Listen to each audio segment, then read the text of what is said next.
It's the day before the two weddings over at Newquest, and there's definitely a lot of unease because word has got around that Timothy and Ben are planning to ruin the days for everybody, in particular Stephen and Will. So Derek, in his usual kind-hearted way, has brought Elizabeth over. She's the daughter of Glenn and Cheryl. Now she, as you know, is a twin, and she's the more sensitive of the two. She's a good listener and she gives good advice as well. So she's having a bit of a chat with Stephen, and he's just going through the problems that Timothy and Ben are causing, and the fact that they've got to rearrange as much as they possibly can to take them off the scent. And Elizabeth's taking all this in, even though she does look like she's just playing with toys. So she asks him outright, look, I know I'm only young, but I am trying to help. Are you okay? Not really, says Stephen.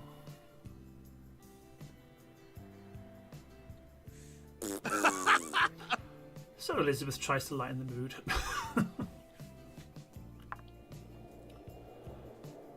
Meanwhile, Derek has left the house for now and is going to have a bit of a play on the pirate ship at the end of the street with a school friend. He's not feeling too happy at the moment because everybody around him, his close friends, all seem to be aging up into teenagers, and he does know that Elizabeth and Laura are going to be next, and although he gets on really well with them, he knows that things are going to change once they age up. So he's going out there making his own group of friends. It is still very sad though, but never mind, I'm sure he'll be aging up to a teenager soon. He's just got to play a bit of catch up because he is considerably younger than the twins, but I'm sure everything will be okay. Meanwhile, back at the house, they're now joined by Nadine and Mariah, and Nadine is giving Mariah a few more tips on how to make cocktails. And it looks like Elizabeth is doing her homework. She's very good of her. Not quite sure if she'll take Stephen's advice on some of the questions, but I have to say it has lightened the mood a lot, and Stephen does seem to be a little bit more comfortable in himself now. So, well done, Derek. Well done, Elizabeth. Job well done. Quaba Vimps Ziffel. Oh, Zagu Warba. Hana Den. Vadish. Now, Glenn and Cheryl are relaxing in their pool and chatting about their own wedding and how perfect that day was, and just feel it is a shame that somebody has to come along and ruin things. There has been a bit of a change in plans because the site that Will looked over in the jungle is now not usable because of a massive tropical rainstorm. So there is a plan B. People are running around, dashing around trying to arrange something, so these guys are just hanging on and waiting to hear the news.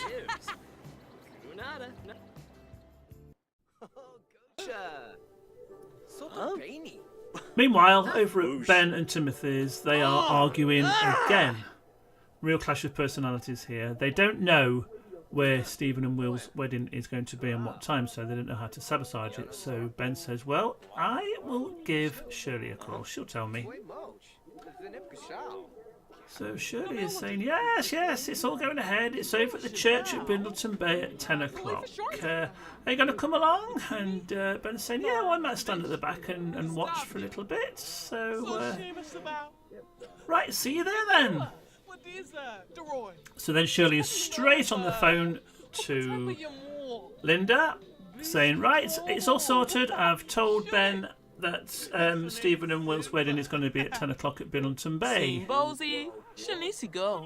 Linda's like, right, it's absolutely perfect. Leave the rest to me. We will get things sorted. As you know, Charlie and Linda's wedding is going to be a bit of a decoy, but now that means that Will and Stephen need to try and find somewhere else to get married.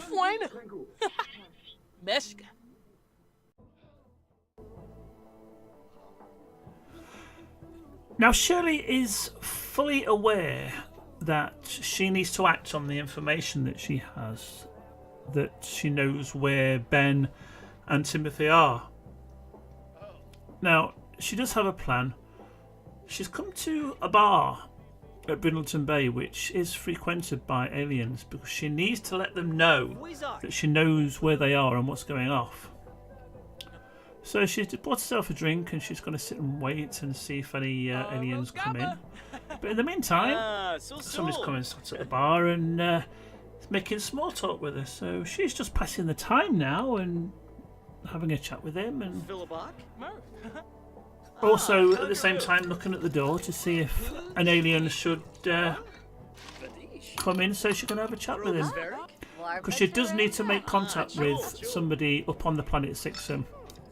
She needs to let them know that she knows where Ben and Timothy are, and she needs to make sure that Timothy gets back to where he should be, which is imprisoned on Sixum. But it's a long wait and she doesn't seem to be finding any aliens, so she's going to finish a drink and then head off. Try again later. But then all of a sudden, the chap that she's speaking to reads her mind, and she's like, "You're an alien! Can we pop outside? I need to talk to you about something." So she goes outside with the alien and she's explaining the whole story about Timothy and the fact that her brother-in-law has sort of teamed up with him and they're planning all these horrible things. And the alien is saying, "Well, I'm down here to try and find him. But if you can pass on any more information, then that'll be even better. So what I'll do is I'll just plant some more thought waves into your head. And what you need to do now is head straight home and just stand outside your house, and I'll do the rest. Is that okay?" Shirley says, "Right, I'll head off now."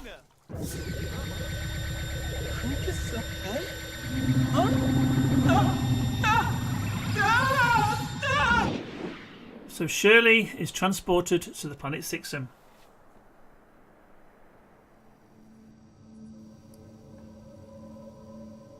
So Shirley finds who she needs to speak to on the planet Sixum and introduces herself.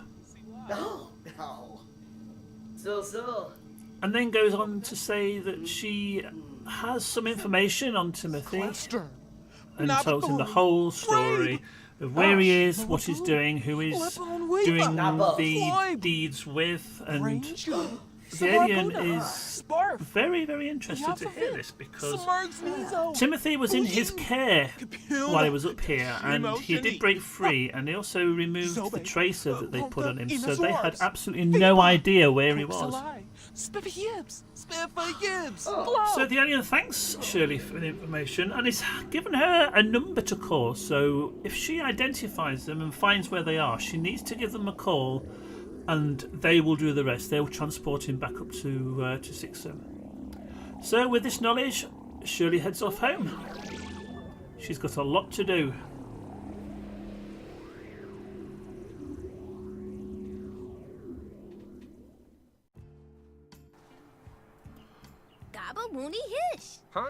Kirsten and Joe have also found out where Ben's living, and they are a bit concerned. They do need to speak to him because at the end of the day they are living in Ben's house and they just want to know where they stand.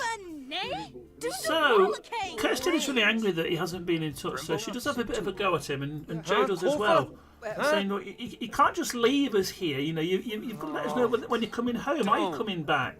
Because, you know, at the end of the day, this is your house." And Ben says, "Yeah, can I just remind you also, it is absolutely my house."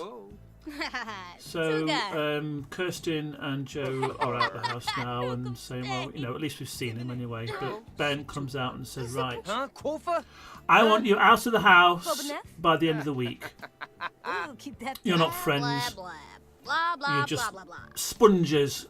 Get out the house, go find somewhere else to live." Now this has sort of shocked Kristen and Joe. They did not expect to hear that.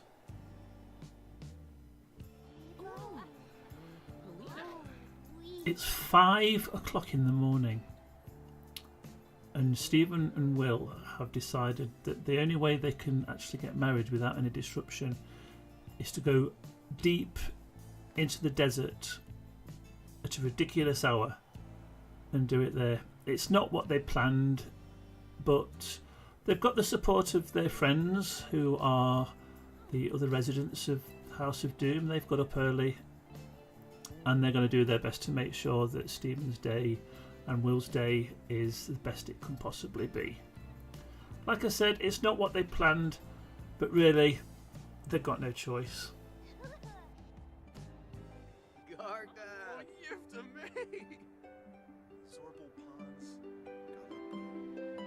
Ah, oh, Tribna.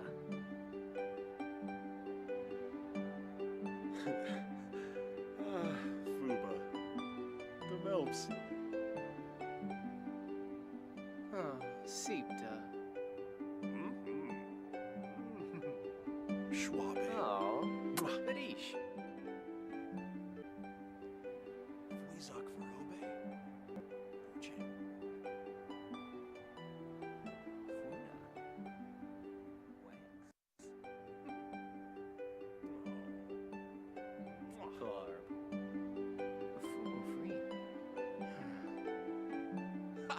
Viguna. Ogumoiva. Kappa.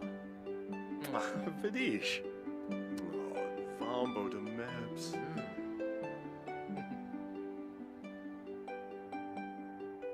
Shibes. Enshamis.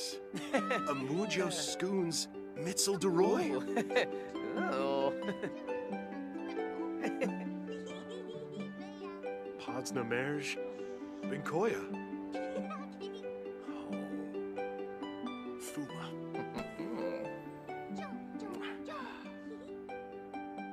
Oh, Wanuba. So there we have it. Will and Stephen are finally married. The sun's come out and it went without a hitch. And it actually turned out to be something that they really wanted, a nice quiet wedding with just a few close friends. Doba Harfit. They are planning on having a big wedding reception over at the house later on, a joint wedding reception with Charlie and Linda. But for now, they're just going to spend a bit of time with their friends, thanking them for coming, thanking them for getting up at a ridiculous hour of the morning, and just taking a few photographs and having a bit of fun. It's still very early, it's still 6 in the morning. Let's see how things go with Linda and Charlie's wedding. Oh, Lulick.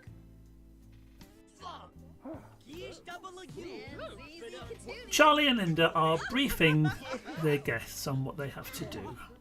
Everybody knows what the situation is. Everybody knows that Timothy and Ben are going to come bursting in the middle of the ceremony. So Shirley is going to be by the window and she's going to give the signal when she sees them approaching.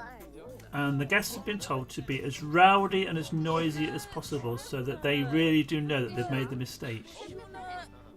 So, You mwana fish. Elspig na schwab. Beel. Emba. Bronx.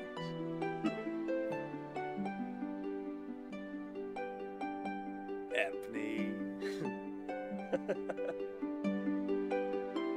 Amuko.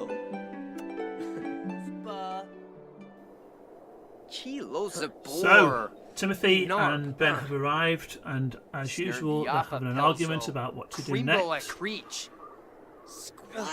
Ben wants to wait until they come out of the church. Timothy wants to barge straight in.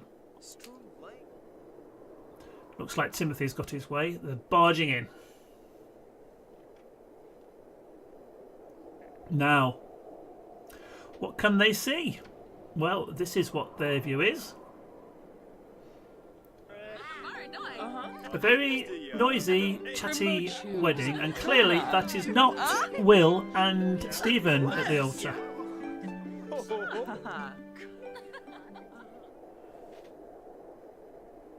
So the two come marching out of the church, absolutely furious.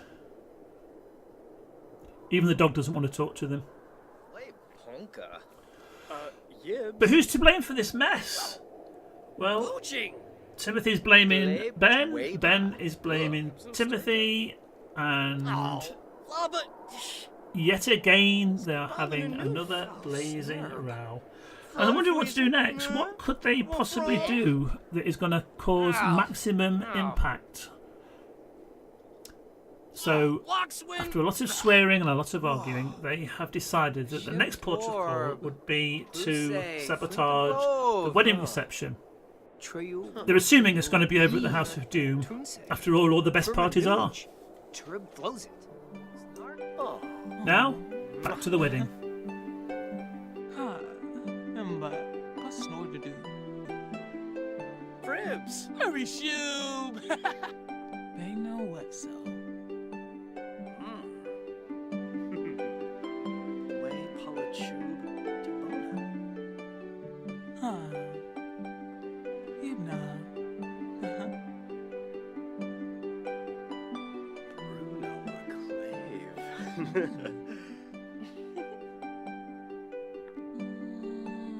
Pearl. Marobi.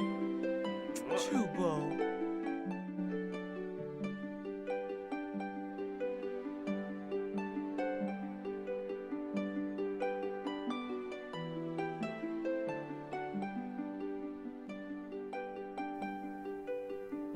And another couple are married. Right, it's time for the wedding reception now, and the guests are now arriving. And I don't know if it's a bad thing or a good thing, but when you live in the biggest house in Newquest, obviously that is going to be the place to have the party, and they've even got their own dance floor. So really, it's kind of a house made for a party. So here comes Linda, the new bride. No sign of Charlie yet, though. He's probably still getting ready. Let's see who else is going to turn up. Alex. Alex is here, looking very fetching in his ripped jeans.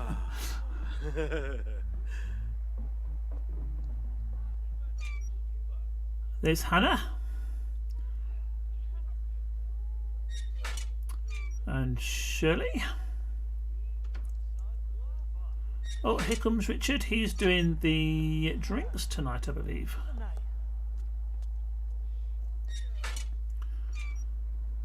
There's Sammy, looking very glamorous. Who's next? Dusty. She is doing the catering tonight. And Shirley. I think Ben's already arrived. And that looks like Laura.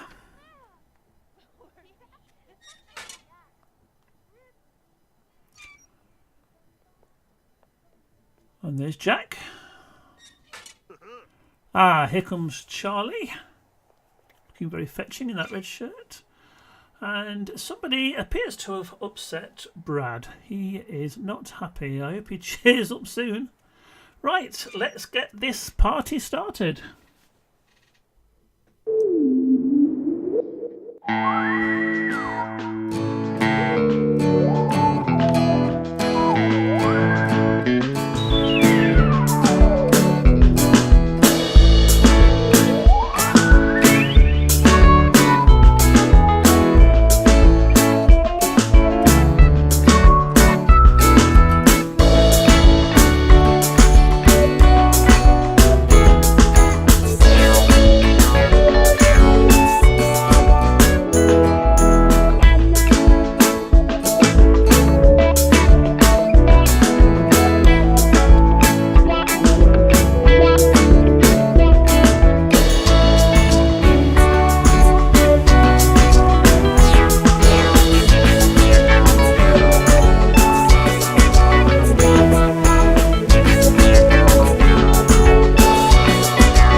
And the following morning, when the sun has well and truly risen, the guests are finally leaving. So they have been partying all night.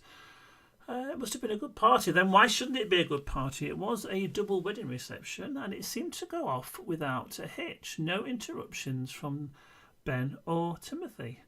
Or was there? I don't know whether you noticed, but about halfway through the party, Shirley was seen to be leaving. Now, what was all that about, I wonder? You may have noticed that about halfway through the reception, Shirley left to get a bit of fresh air, and she's pretty glad that she did, because out of the corner of her eye she saw Timothy and Ben running along the path that runs alongside the house. So she was straight on the phone to the number that the alien gave her and said, "Right, I've spotted them, can you get a trace on them?" So she didn't feel bad about this. In fact, she feels quite pleased with herself that she's actually done some good on this. Now, the idea was that these two were going to sabotage the reception, but yet again, they've got into an argument about how they're going to do it. Now, this wasn't just an argument, this was a full-scale row, and things were getting a little bit nasty, which completely distracted them from going into the house and causing any trouble. And then, well, it all ended in quite a nasty fight, which seemed to go on forever. Somebody did report it, the police came along, and they were sent to cool off in prison, which was probably the right thing to do because they were getting nowhere. They were arguing so badly it could have got a lot worse. So no sabotaging the reception. Yabrano Darza. Good joy. So after a night in the cells, Timothy and Ben are back home and they're still arguing. In fact, they've been arguing for about an hour now. This is very clear. This is a friendship that should never have got off in the first place. Doomed from the start. And they're blaming each other for everything. They're blaming each other for not sabotaging the wedding reception, blaming each other for getting into the fight, blaming each other for getting thrown in prison. There's no reasoning with either of them. And it's not going to get any better, I'm sure. But then there's a knock on the door, so they go and see who's there. And they can't initially see anybody, but then all of a sudden, thanks to Shirley, the aliens have figured out where Timothy is. He's been transported back to Sixham, and Ben has gone with him. Which isn't a surprise, really. I always think that Ben was a bit naive getting in with Timothy, but nevertheless, he is now paying the price. And Newquest is at peace again.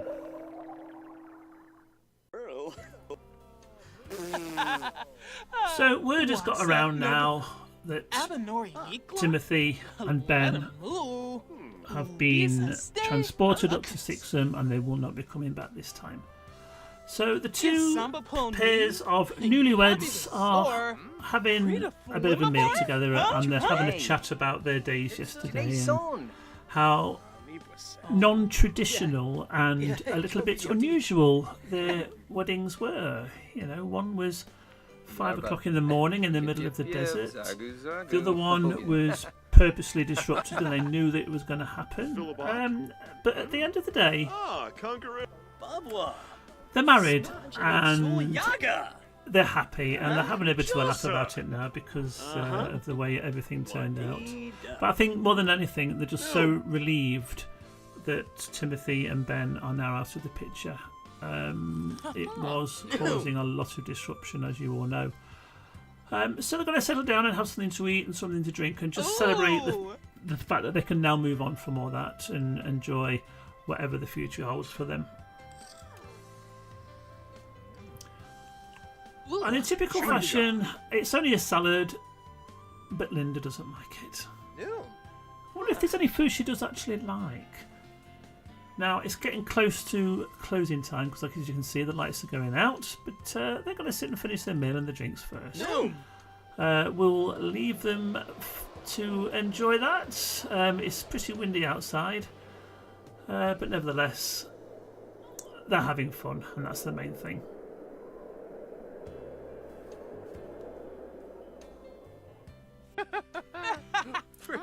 And it looks like there's going to be good news for Kirsten and Joe as well.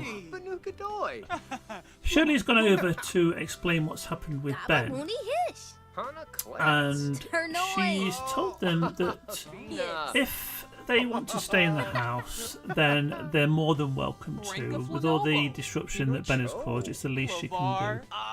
But there is an alternative as well, because there's a 2-bedroom house in Newquest. And if they want to move into there, then it's theirs.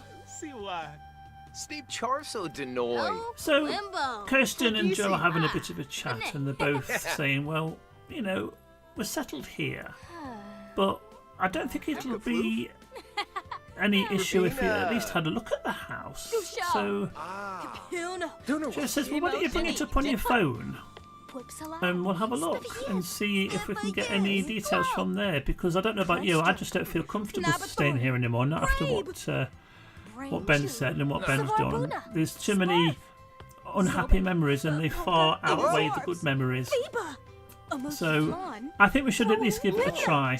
What do you think? And Kirsten kind of agrees with this, but she said, well, I do need to have a look at it first. So she goes through the phone and finds the house that Shirley was talking about, and she sounds like she's quite impressed with it. And it would be nice to be over there with some of the more closer friends that they've got, because they do know quite a few people over at Newquest. So Joe says, so what do you think? Shall we move over? And the answer to that is yes, they will. Now, the house has been built on the old site where Sammy's house used to be. Now, this is quite a nice big 2-bedroom house, and I think they're going to fit in rather well.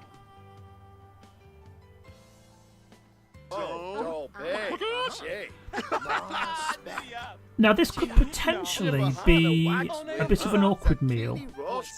If you remember in the previous episode, we did touch on Mariah and Dusty moving out of Newquest and into their own place. Now, they're going to talk to the parents about it now, so obviously Fred and Nobby, being Mariah's parents, are here. Shirley's here because she is Dusty's mum.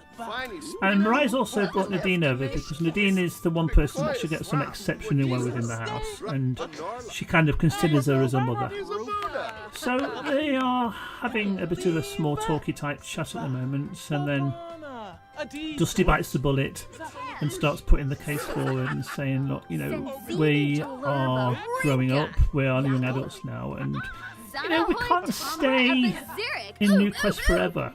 It's a great place to live, but there's got to be more to life than what we've got now, and we really want to discover where we're going to go and what we're going to do. So we are thinking of moving out, and we just want to get your blessing, really, and hope that you're okay with it. We won't be moving far away, just we need a bit of space. And overall, it's gone well. They have agreed that, you know, the kids need to sort of make their own lives, and if it means moving out of Newquest, then that's what they have to do. So, yeah, it looks like they have got their blessing, which is nice. Now, I don't know where they're going to go, but I hope we get a chance, because it could be quite an interesting adventure for them. Now, somebody else who's out for a meal as well is Glenn and Cheryl, because Laura and Elizabeth, the twins, have aged up. Now, there's Laura, who has inherited her mum's looks. But Elizabeth, even though they were identical when they were youngsters, Elizabeth now wants to be known as Beth and has inherited a bit more of a sort of a goth look, really. So there's no confusing with the girls anymore. When they were younger, it was incredibly difficult to tell them apart, but now they have their own characteristics and are completely separate people. It's time for the long-awaited dance troupe that Mariah had put together for Newquest Pride. But now we have new members, Richard, Sammy and Tessa.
So, my friends, you've been watching over the last 20 episodes the tale of not so ordinary folk living in a not so ordinary town.